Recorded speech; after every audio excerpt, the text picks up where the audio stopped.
নমস্কার বন্ধুরা, আজকে আমি বানাচ্ছি ডিম কারি। আমি এখানে 5টা ডিম নিয়েছি।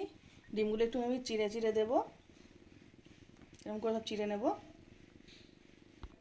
সব ডিম আমার চেরা হয়ে গেছে। এবার আমি নুন হলুদ দিয়ে মাখিয়ে নেব। এবার নুন দিয়ে দেবো, নুন হলুদ দিয়ে মাখিয়ে নেব।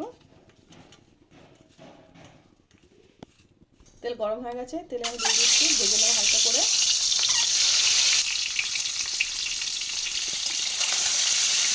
এবার আমি ডিমটা লাল লাল করে ভেজে নেব।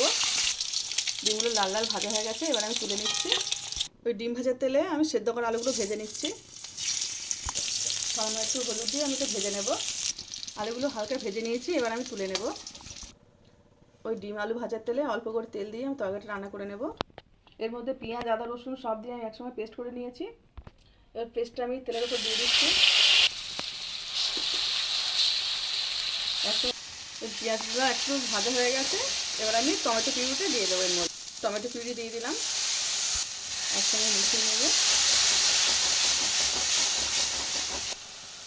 লঙ্কার গুঁড়ো দিয়ে দেবো, ধনে গুঁড়ো, জিরে গুঁড়ো দিয়ে দেবো, নুন দিচ্ছি। তো একসাথে কষিয়ে নেব।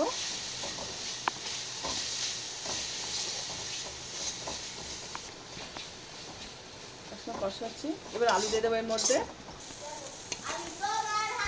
আলু দিয়ে দিলাম।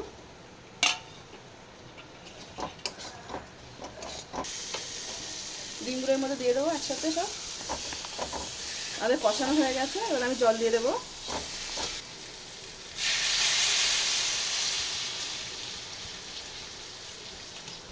আমাদের তরকারি হয়ে গেছে, এবার আমি নামিয়ে নিচ্ছি। আমাদের ডিম কারি একদম রেডি।